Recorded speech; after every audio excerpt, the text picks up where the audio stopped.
Hello everyone, आज हम लोग देखने वाले हैं F5 का फाउंडेशन कोर्स 1 यूनिट 1 जिस सोसाइटी का लेक्चर नंबर 3। देखो, हमने सबसे पहले लेक्चर नंबर 1 देखा था, फिर लेक्चर नंबर 2 देखा है और आज हम लोग देखने वाले लेक्चर नंबर 3। इसके अंदर काफ़ी सारी चीज़ें आपको बताने वाला हूँ, लेकिन आपको पहले बता देता हूँ कि आपका क्या क्या सिलेबस है, कंटेंट है। अगर आपने प्रीवियस वीडियो नहीं देखा है तो आपको ये भी बता देता हूँ। देखो, टोटल आपको F5 मतलब F5 के अंदर यानी जितने भी F5 के कोर्सेज है, F5 BSc हो या फिर F5 BA, BCom, BAF, BMS, BBI या फिर BFM, कोई भी कोर्स हो F5 का, उसके अंदर फाउंडेशन कोर्स होता है। तो उसका जो पहला सेमेस्टर है उसके अंदर आपको फर्स्ट यूनिट जो है फाउंडेशन कोर्स का, वो आज हम लोग पढ़ेंगे। तो टोटल 5 यूनिट आपको पढ़ने हैं। सबसे पहला है ओवरव्यू ऑफ इंडियन सोसाइटी, दूसरा है कंसेप्ट ऑफ डिस्पैरिटी 1, इसका मतलब होता है कि जो भेदभाव होते हैं उसके बारे में बताई जाएगी।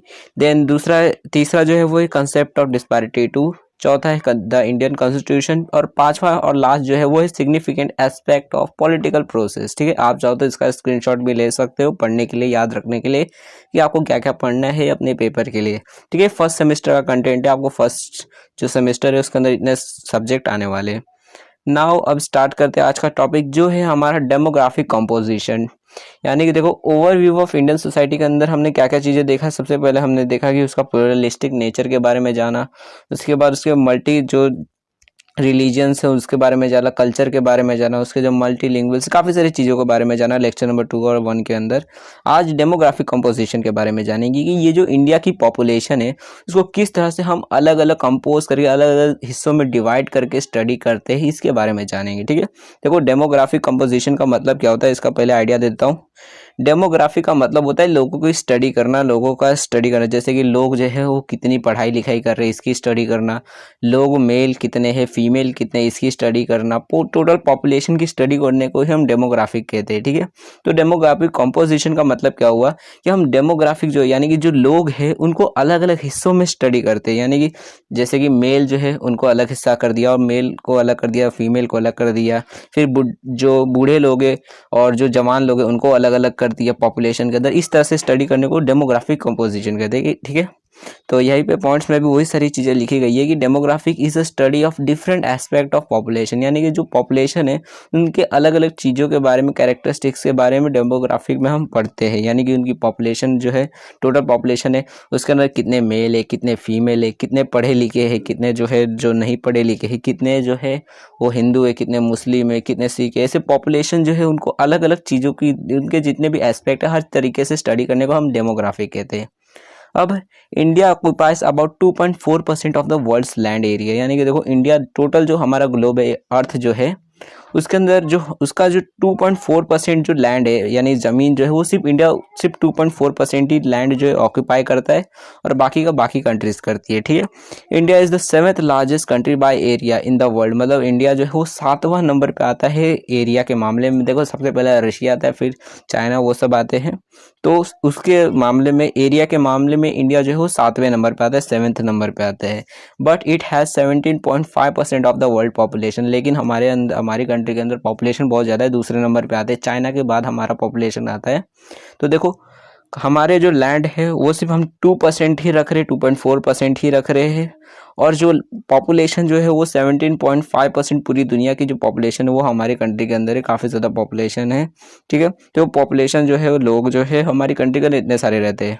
याद रखना, पेपर में पूछा जा सकता है कि कितना इंडिया जो है वो ऑक्यूपाई करता है लैंड। 2.4% लैंड ऑक्यूपाई करता है, सबसे ज़्यादा रशिया करता है। और ये भी पूछा जाएगा कि कितने मतलब उस 2.4% में कितने पॉपुलेशन जो है वर्ल्ड के वो रहते हैं। तो 17.5% जो पॉपुलेशन है वो इंडिया के अंदर रहते हैं। ठीक है, 60% of the India's population live in 6 state. देखो, टोटल जो इंडिया की पॉपुलेशन है, मतलब देखो अभी तक जो सेंसस है 2000 मतलब 2022 में आने वाला था सेंसस, लेकिन नहीं हुआ कोरोना की वजह से। तो देखो, करेंटली में तो अभी तक जो मतलब उससे पहले का जो 2012 का जो सेंसस, 11 का जो सेंसस था, उसी के हिसाब से हम लोग चल रहे कि जो 2011 का सेंसस है वो कहता है कि हमारा जो पॉपुलेशन है वो 121 करोड़ है। ठीक है, इतनी करोड़ की आबादी है हमारी, 121 करोड़ की आबादी है। तो 121 करोड़ में से जो 60% जो पॉपुलेशन है वो सिर्फ 6 स्टेट के अंदर है। टोटल 36 स्टेट है, उसमें से 6 स्टेट में ही सबसे ज़्यादा, आधे से ज़्यादा पॉपुलेशन रहती है। बाकी के स्टेट में जो बचे हुए पॉपुलेशन 40% है वो रहती है।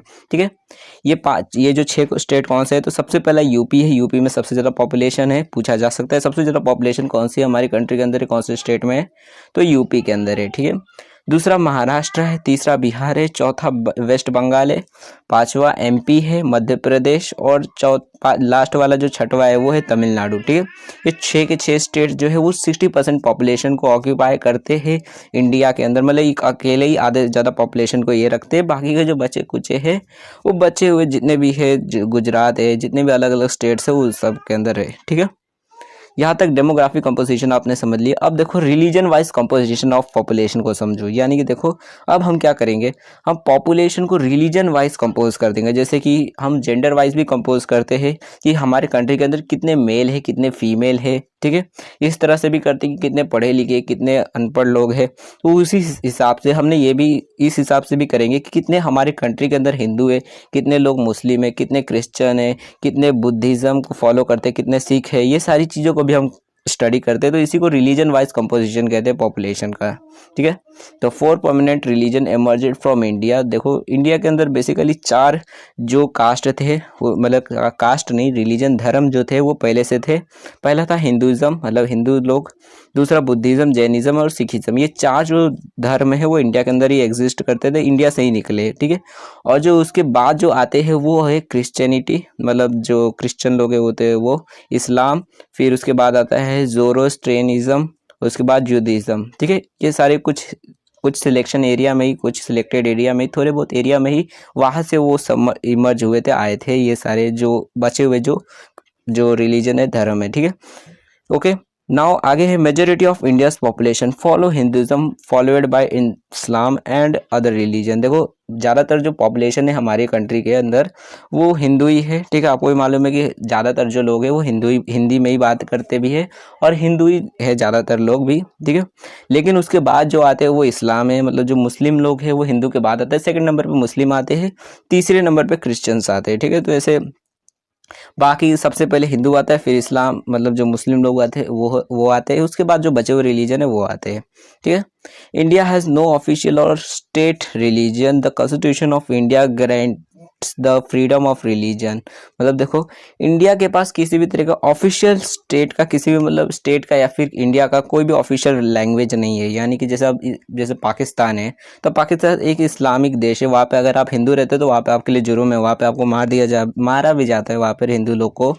तो इसलिए मतलब हमारी कंट्री को इस तरह से नहीं किया गया है कि हमारी कंट्री हिंदू कंट्री है या फिर इस्लामिक कंट्री है, इस तरह से कुछ भी नहीं कहा गया। हमारी कंट्री एक फ्रीडम वाली कंट्री है, डेमोग्राफिक कंट्री है, जहाँ पर हर एक को जीने का हक है। इसलिए हमारी कंट्री में किसी भी तरह का रिलीजन नहीं है, धर्म नहीं है, सबके सारे जितने भी धर्म है वो हमारी कंट्री के अंदर आ सकते हैं, रह सकते हैं। इसलिए फ्रीडम दे दी गई है रिलीजन को हमारी कंट्री के अंदर। तो इसलिए हमारी कंट्री की कोई भी ऑफिशियल लैंग्वेज नहीं है। वही यहाँ पर चार्ट में दिखाया जा रहा है। देखो यहाँ पे ये जो चार्ट है 2011 का ही सेंसस का ये चार्ट है, जिसके अंदर बताया जा रहा है कि कितनी पॉपुलेशन जो है वो हिंदू और कितनी इस्लाम मतलब मुस्लिम है और कितनी क्रिश्चियन है।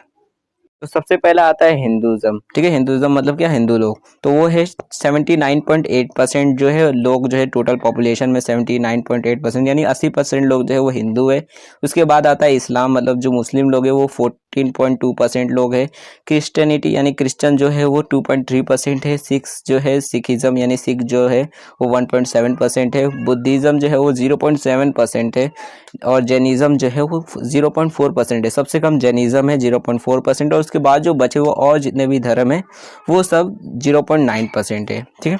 अब इनका यहाँ पर पर्सन भी बताया गया है कि ये जो परसेंटेज है इनके अंदर कितने करोड़ लोग आते हैं, ठीक है।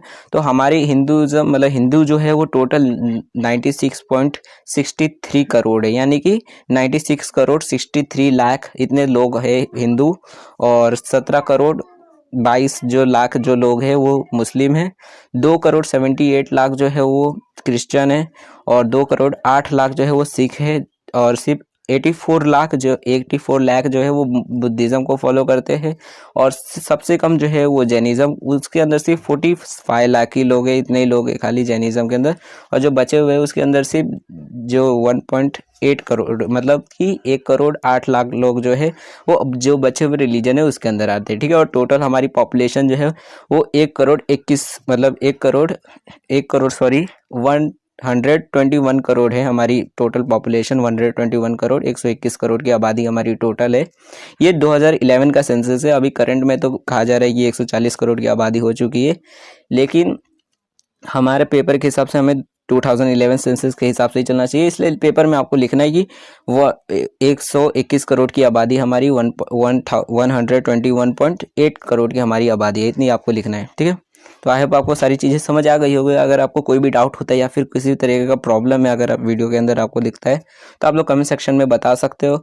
एंड अगर वीडियो पसंद आए तो वीडियो को लाइक करना और इस वीडियो को अपने दोस्तों के साथ शेयर कर देना, और हमारा नेक्स्ट पार्ट जब आएगा उसके लिए चैनल को सब्सक्राइब भी कर देना उस वीडियो को देखने के लिए।